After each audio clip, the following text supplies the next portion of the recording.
Di tempat, Rock.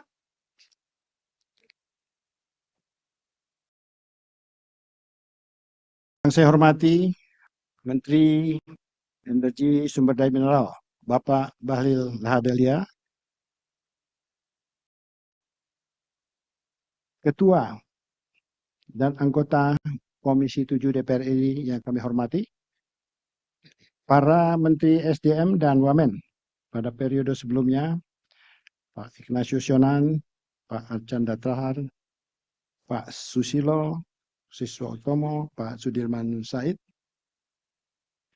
para pimpinan tinggi Madya dan pimpinan tinggi Pratama di lingkungan Kementerian SDM, Kepala SKK Migas, Kepala BPH Migas, anggota Komisi BPH Migas, AUPK, Dewan Energi Nasional, para staf khusus menteri, para direktur utama BUMN, sektor SDM, serta para undangan sekalian yang berbahagia.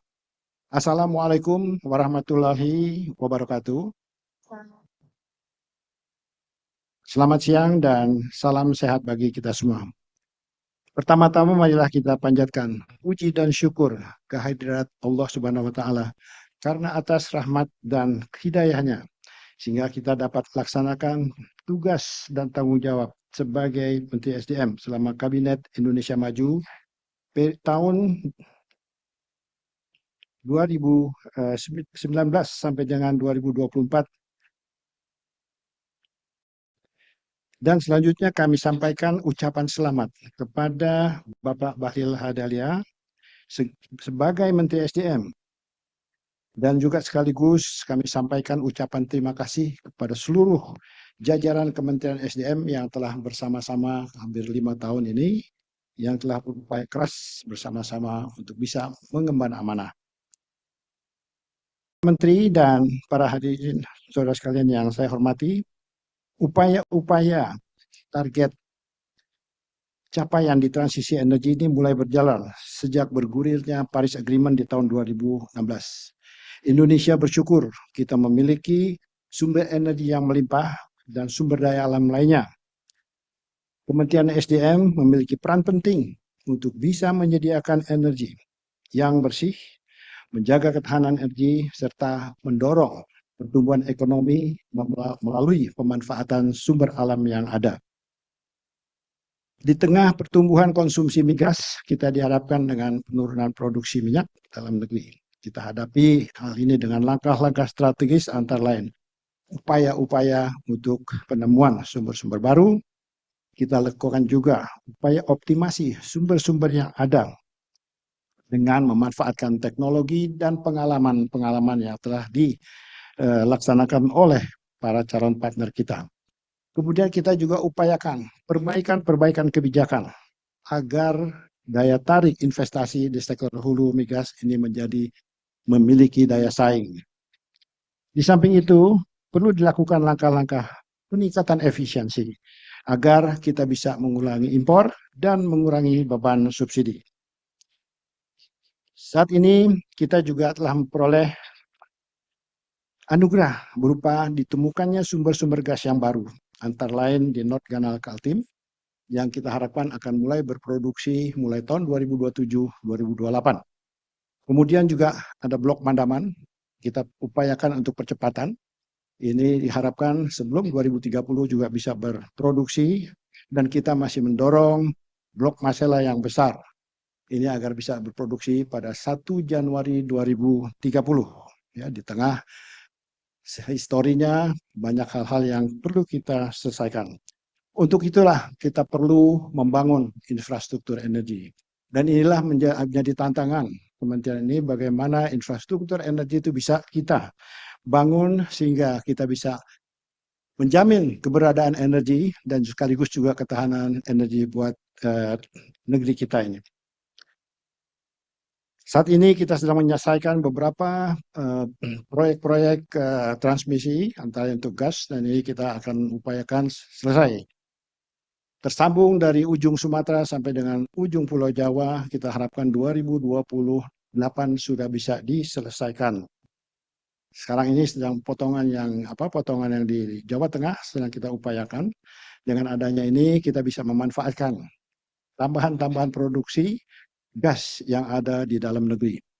Kita harus juga melakukan efisiensi-efisiensi lain antara lain konversi ya dari pemanfaatan minyak menjadi gas ya karena kita memiliki sumber gas agar impor kita bisa berkurang.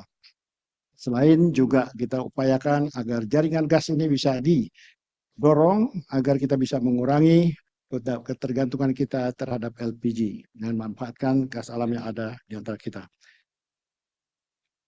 Kita merencanakan dibangunnya super grid, ya, yang memang untuk bisa mendorong masuknya, dimanfaatkannya energi baru terbarukan ke seluruh pelosok, sekaligus juga bisa membantu industri-industri processing kita untuk memanfaatkan energi bersih. Kita perlu mengantisipasi diberlakukannya cross border carbon mechanism. Ya, ini akan menjadi tambahan beban. Ini harus kita waspadai karena beberapa negara-negara sudah melakukan inisiatif untuk memberikan pajak terhadap karbon. Dalam bidang mineral dan hilirisasi kita memiliki sumber daya yang cukup besar untuk dimanfaatkan. Ya, antara lain nikel. Sekarang kita menjadi salah satu produsen eksporter nikel yang terbesar di dunia. Kemudian juga tembaga dan aluminium untuk infrastruktur, tenaga listrik, dan juga untuk keperluan lainnya. Juga timah. Nah, jadi kita masih perlu mendorong program-program hilirisasi dan saya dengan Pak Menteri Bahlil ya sudah berinteraksi. Saya di SDM, beliau di investasi, bagaimana bisa mendorong hilirisasi ini semaksimal mungkin. Ke depan, tugas-tugas di sektor Kementerian SDM akan semakin menarik, akan banyak tantangan. Kita harus upayakan untuk bisa memaksimalkan potensi sumber-sumber cadangan minyak dan gas bumi terutamanya. Dan juga kita upayakan untuk juga bisa menemukan potensi-potensi baru untuk mineral-mineral kita yang masih terdata di lapangan-lapangan greenfield. Pak Menteri dan Bapak Ibu sekalian, dalam kesempatan ini saya beserta jajaran Kementerian SDM telah menyiapkan dokumen yang berkaitan dengan program strategis di sektor SDM. Dokumen tersebut diharapkan dapat menjadi jembatan yang mampu mengakselerasi kesinambungan dalam pengambilan kebijakan Bapak Menteri SDM. Utamanya dalam mendorong percepatan pengembangan sektor SDM. Akhirnya saya ucapkan selamat kepada Bapak Menteri dan selamat bekerja. Dan saya harapkan seluruh jajaran di Kementerian SDM membantu dengan sepenuh hati mengoptimalkan seluruh sumber tenaga dan pikiran agar kementerian yang kita cintai ini bisa maju, tumbuh, berprestasi lebih baik lagi di masa mendatang. Kami yakin di bawah kepemimpinan Bapak Menteri SDM, Pak Bahlil, sektor SDM akan dapat mencapai kinerja yang jauh lebih baik. Sekian, terima kasih dan sekaligus saya pamit dan mohon maaf apabila dalam melaksanakan tugas-tugas saya di sini banyak hal-hal yang kurang berkenan dan juga kesalahan-kesalahan yang kiranya mohon dimaafkan. Billahi taufiq wal hidayah. Wassalamualaikum warahmatullahi wabarakatuh.